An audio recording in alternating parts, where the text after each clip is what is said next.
बहुत बहुत धन्यवाद कि आपने अपने मंच पे हमें साझा किया। लेकिन राजनीतिक स्तर पे अगर इसको बात करें तो कुछ ऐसे लोग भी होते हैं जो कुछ सीखे नहीं होते, तो लालच की वजह से शिक्षा का स्तर गिरता जा रहा है। हमारे यहाँ यूनिवर्सिटीज़ नहीं थी, हमारे यहाँ इतने ज़्यादा गुरुकुल भी नहीं थे, ना के बराबर गुरुकुल थे, क्योंकि रियासतों में बंटने की वजह से हम आपस में बहुत लड़ चुके थे। और आज हम इस स्तर तक पहुँचे हैं कि हमारे पास इतने विश्वविद्यालय और इतने हैं, वो आपको बांट देते हैं, वो आपको आरक्षण के नाम पे बांट देते हैं, वो आपको जाति के नाम पे बांट देते हैं। बचा कुचा रंग, जैसे अमेरिका में लड़ाई हो रही है कि तुम गोरे मैं काला तुम गोरे, उस पर लड़ाई हो रही है। नमस्कार, आईपा के मंच पर आप सभी का स्वागत है। आईपा यानी कि all India progressive politics association एक ऐसा संगठन जो देश में प्रगतिशील राजनीति की बात करता है, जो जाति धर्म व्यक्ति विशेष की राजनीति को दरकिनार करते हुए शिक्षा, स्वच्छता और रोजगार के मुद्दे को उठाने का काम करता है। आज इसी कड़ी में हमारे साथ राष्ट्रीय सामाजिक सुरक्षा संगठन के राष्ट्रीय अध्यक्ष हमारे साथ निखिल जी मौजूद है, जिनसे हम बातचीत करेंगे प्रगतिशील राजनीति के बारे में। सर, आईपा के मंच पे आपका बहुत बहुत स्वागत। बहुत बहुत धन्यवाद कि आपने अपने मंच पे हमें साझा किया। सर, देश में जो राजनीति का प्रचलन चल रहा है, जो तरीका चल रहा है, उसको आप कैसे देखते हैं? क्या सही तरीका है ये? राजनीति की अगर स्तर पे बात करें तो सही तरीका है, राजनीति इसी को तो कहते हैं।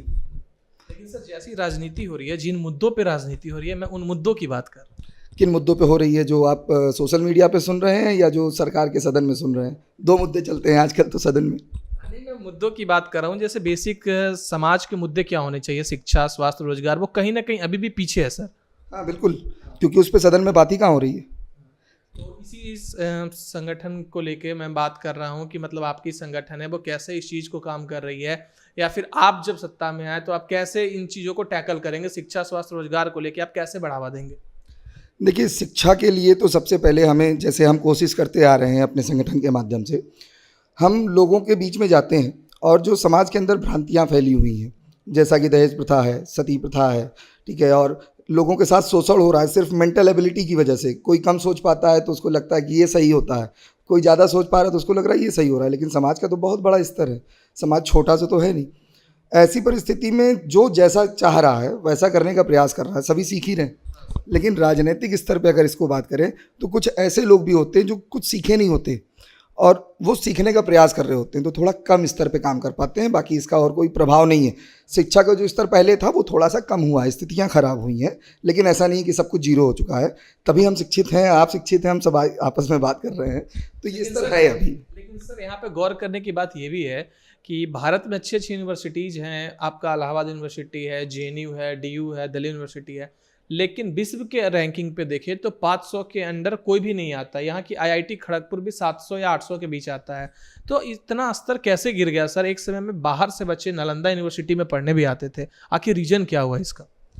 यहाँ के जो टीचर्स अपनी एबिलिटी को दिखा के लोगों के बीच में काम कर रहे थे, एक्चुअली में उनको धन तो मिलता नहीं था। उस टाइम पीरियड में धन जैसा कोई लोभ भी नहीं था। अब लोगों के अंदर लोभ बढ़ रहा है और लोभ की वजह से ऐसा हो रहा है कि वो शिक्षा पे कम ध्यान दे रहे हैं, लोभ पे ज़्यादा ध्यान दे रहे हैं, तो लालच की वजह से शिक्षा का स्तर गिरता जा रहा है। जो हमारे यहाँ पहले शिक्षा का स्तर था, जो कभी लोभ की वजह से नहीं था, वो गेन करते थे ज़्यादा और ज़्यादा लोगों को दे पाते थे, फ्री में देते थे। और आज वो स्थिति नहीं है। अब लोग कॉर्पोरेट कल्चर में आ चुके हैं, उनको 15,000 20,000 रुपये सैलरी चाहिए किसी को शिक्षित करने के लिए। ये मुख्य वजह है कि लोगों को परेशान किया जा रहा है अपने कॉर्पोरेट कल्चर की वजह से। तो शिक्षा का स्तर गिरेगा क्यों नहीं अगर हम पैसे के दम पे करेंगे तो। सर, आरक्षण और धर्म पे क्या सियासत होनी चाहिए? इसके बजाय क्या शिक्षा, स्वास्थ्य, रोजगार की मुद्दों पे चुनाव हो तो ज़्यादा बेटर नहीं होगा? नहीं, देखिए, आरक्षण का जो मुद्दा है वो देश की परिस्थितियों को देख के दिया गया था।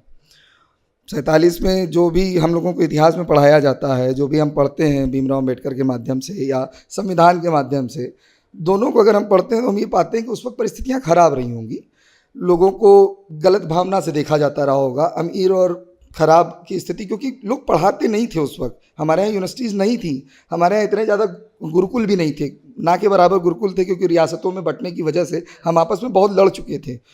तो उस काल को डेवलप करने में हमने अपनी जितनी प्रयास किया हमने किया, हमारे पूर्वजों ने किया, और आज हम इस स्तर तक पहुँचे हैं कि हमारे पास इतने विश्वविद्यालय और इतने हैं। हाँ, स्तर कम जरूर हुआ है, मैं वही बता रहा हूँ कि कॉर्पोरेट कल्चर इस वजह से स्तर कम हो रहा है, ना कि हमारे यहाँ ज्ञानियों की स्थितियाँ कम है। ज्ञानी बहुत है हमारे यहाँ। आरक्षण की मुद्दा तो वो 1947 को हम रहने देते हैं, लेकिन वर्तमान परिप्रेक्ष्य में जो भी राजनीतिक दल है वो इसको लेकर, धर्म की राजनीति को लेकर सियासत पे क्यों उतर आती है सर? इसका कारण क्या है? शिक्षा की वजह से। सब कुछ तो शिक्षा पे जुड़ा है। वो आपको बांट देते हैं, वो आपको आरक्षण के नाम पे बांट देते हैं, वो आपको जाति के नाम पे बांट देते हैं। बचा कुचा रंग, जैसे अमेरिका में लड़ाई हो रही है कि तुम गोरे मैं काला तुम गोरे, उस पर लड़ाई हो रही है। फिर बचा कुचा जो अपने भारत की एक सबसे ज़्यादा छोटी मेंटेलिटी जिस पे आप लगातार देख रहे होगे, वो है मानसिकता महिला और पुरुष, उसी में बांट दे रहे हो। और बची कुची तो हम तिवारी तुम लाला, हम बाभन तो तुम काला, ऐसा चल रहा है इस माहौल में, जिससे बहुत ज़्यादा नुकसान है। और ये सिर्फ इसलिए हो रहा है कि कॉरपोरेट कल्चर बढ़ाना है।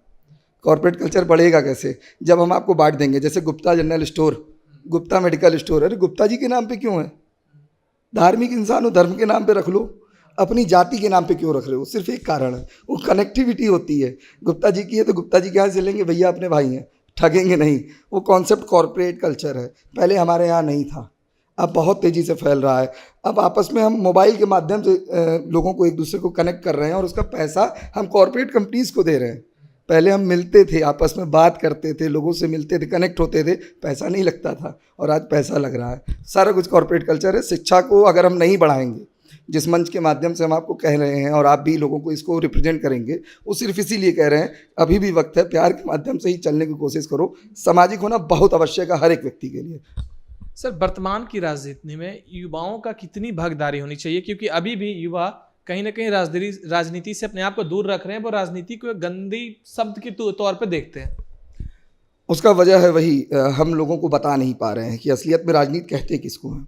नीतियों पे चल के राज करना, राज शब्द जरूर जुड़ा है क्योंकि राज से ही हमारी कनेक्टिविटी होती है, हमारे मन में जो राज होते हैं वो खुल जाते हैं, ठीक है। तो उस नीतियों का जो राज हमने पढ़ा है उस पर हम आपको बता रहे हैं। 13 वर्षों का हमारा राजनीतिक रहा है, तो उसमें हम राजनीति को जो कनेक्ट कर पा रहे हैं आज के मन में युवाओं की वजह से, वो ये है कि हमको अपने एक समाज पे राज करना है। छात्र संघ मतलब 1000 बच्चों का कम्युनिटी बेस्ड, यूनिवर्सिटी की बात करें तो 20,000 बच्चों का कम्युनिटी बेस्ड छात्र संघ का हम गठन किए इसी वजह से कि हमें छात्रों का एक गुट मिलेगा, एक आदमी मिलेगा जो लड़ेगा उसके सवालों पे।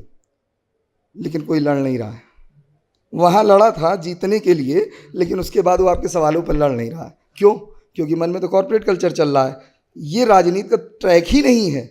और जो लोग इस ट्रैक को देख रहे होते हैं उनको ये ट्रैक बहुत सही लगता है, तो उसको वो जज करते हैं और ज्वाइन कर लेते हैं।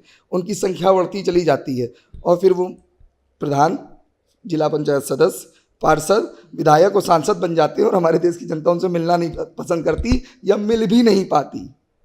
हम ही से जीत के हमसे ऊपर बैठ जाते हैं और हमसे मिलने का समय नहीं होता। वो राजनीति का विषय है ही नहीं। राजनीति का विषय है कि अपने लोगों को आप अपने राज बताओ, अपने मन में जो राज है ना उसको सबको बताओ कि हम तुमसे इतना प्रेम करते हैं, तुम हमसे इतना प्रेम करो, और फिर जिंदगी चलाओ। जिस राम राज की परिकल्पना की जाती है वो असलियत में ये राम राज्य है। ये नहीं कि टैक्स लो ज़्यादा, 18% GST लगा दो और उसके बाद कहो कि चलो भैया राम राज्य आएगा। सर, एक प्रगतिशील समाज के लिए किन किन मुद्दों पे राजनीति होनी चाहिए? क्योंकि राजनीति का ट्रैक अभी वर्तमान परिप्रेक्ष्य में देखें तो काफ़ी बदलता जा रहा है। मनुष्य के जो स्वर्गीय जो चीज़ें हैं उनको छोड़ के कहीं और राजनीति जा रही है। हाँ, राजनीति का ट्रैक कॉर्पोरेट कल्चर में बदल रहा है, प्राइवेट कंपनी बनती जा रही है राजनीति। हाँ, ऐसा है, ऐसा सामाजिकता देख रही है, लेकिन ये ज़्यादा दिन तक नहीं चलेगा। भारत देश है, ज्ञानियों का देश है, और जिस इलाहाबाद की धरती पे मैं बैठा हूँ, जहाँ पे जन्म लिया है, इस इलाहाबाद की धरती से तमाम महापुरुषों ने जन्म लिए हैं, ठीक है। कई प्रधानमंत्री, कई कैबिनेट मंत्री और असंख्य मात्रा में विधायक यहाँ पे बनते हैं। आप देख रहे हैं 12 विधानसभाओं का बहुत बड़ा क्षेत्र है और जनता चुनती है, 16 करोड़ जनता चुन जाती है। तो एक बड़ी शक्ति का क्षेत्र है। यहाँ पर हमने जो देखा वो हम बता रहे हैं आपको। बहुत ज़्यादा समय नहीं लगेगा, जो गलत करेगा वो भरेगा, ठीक है। थोड़ा समय लग सकता है लोगों को समझने में। शिक्षा का स्तर जो गिर रहा है उससे कहीं ना कहीं ये कमी आ सकती है कि पूरी तरीके से जो हमारा सरकारी तंत्र है वो टूट जाए, पूरा कॉर्पोरेट कल्चर में बदल जाए। लेकिन कुछ महापुरुष जिनका मैं नाम लेता हूँ हमेशा और उनका नाम लूँगा कि हमारे शहीद भगत सिंह कुछ बनेंगे, और जिस दिन बनेंगे उस दिन इन सारी कॉर्पोरेट कल्चर की धज्जियाँ उड़ जाएंगी। जैसे ब्रिटानिया की उड़ गई थी, पुर्तगालियों की उड़ गई थी, मुगलों की उड़ गई थी, और इससे पहले जितने भी हमारे ऊपर राज किए सबकी स्थितियाँ खराब रहीं। तो हम लड़ने वाले लोगों में से हैं, लड़ा जाएगा और जीता जाएगा। सर, हमारे देश में सभी राजनीतिक दल अपने आप को लोकतांत्रिक कहते हैं, लेकिन क्या उनका काम करने का तरीका, प्रचलन अभी भी लोकतांत्रिक तरीके से कर रहा है, बच रहा है? एक बूथ स्तर का कार्यकर्ता क्या ये सपना देख सकता है कि वो वहाँ का राष्ट्रीय अध्यक्ष, पार्टी अध्यक्ष बन सकता है? हाँ, बिल्कुल बन सकता है। क्षमता होनी चाहिए। लोगों ने बना भी है, तमाम ऐसे आपके हमारी वार्ड अध्यक्ष माननीय इंदिरा गांधी जो अब स्वर्गीय हैं, वो हमारी कभी वार्ड अध्यक्ष हुआ करती थी इलाहाबाद की, यहीं पर उनका घर था आनंद भवन में।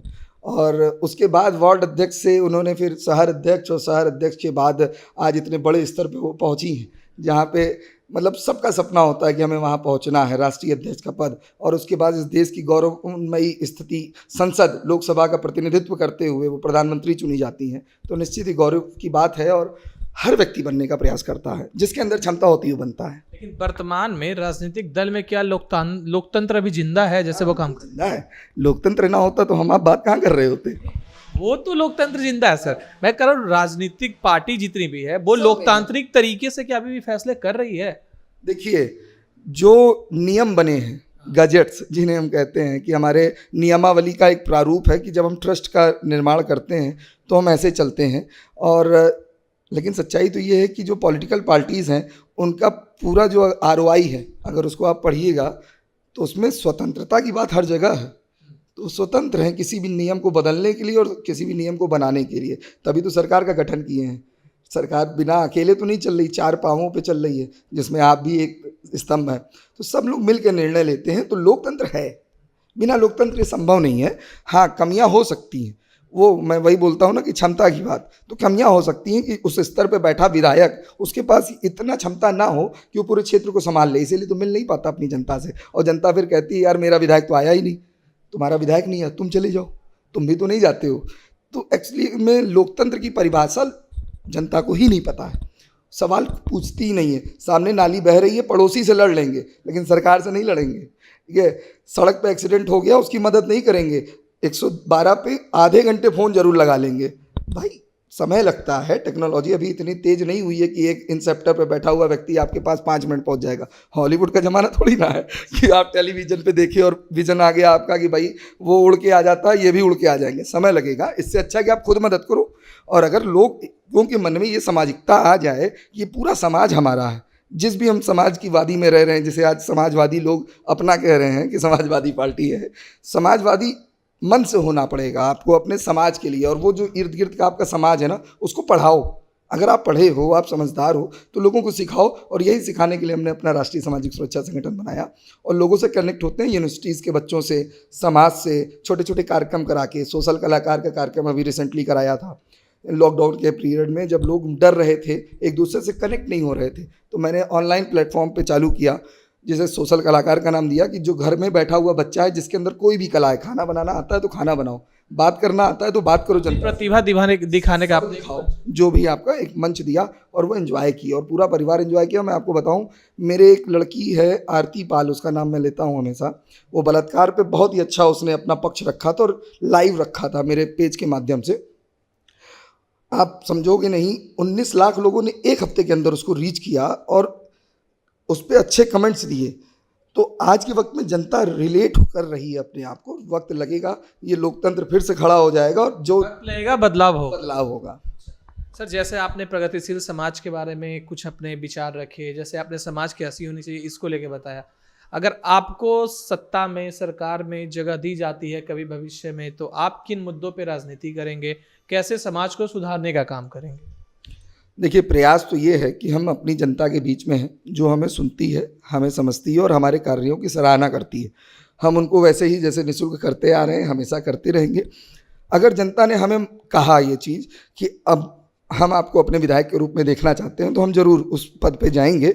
और जाने के बाद जो शिक्षा की बातें हम अपने माध्यम से बता रहे हैं कि हम सबके लिए निःशुल्क करने की बात करते हैं, तो हम इम्प्लीमेंटेशन करेंगे अपने संविधान में और पूरी कोशिश करेंगे सदन में ले जाके इस बात को कहने की कि बदलो इस कानून को। इस कानून की अब आवश्यकता नहीं है। शिक्षा का अधिकार जब दिया गया है हमारे मौलिक अधिकार में, तो वो निःशुल्क होना चाहिए, उसका शुल्क नहीं लगना चाहिए। आईपा भी एक ऐसा संगठन है जो प्रगतिशील राजनीति की बात करता है, हर तबके के लोगों के बीच जाके उनकी समस्याओं को सुनता है, उसको उठाने का काम करता है। इस मुहिम को आप कैसे देखते हैं? बहुत अच्छी मुहिम है, क्योंकि हर एक व्यक्ति के अंदर ये काबिलियत नहीं है जो आपके अंदर है।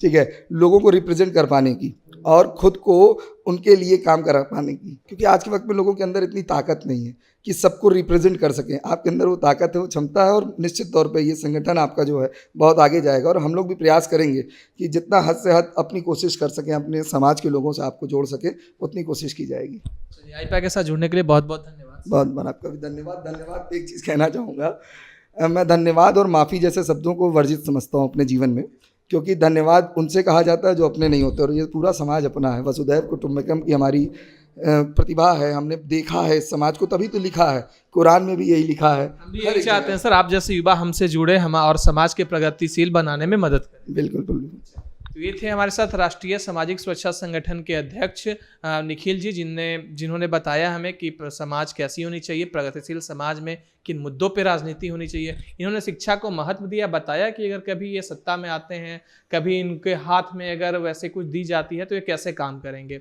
ऐसे ही आईपा के साथ बने रहें। धन्यवाद।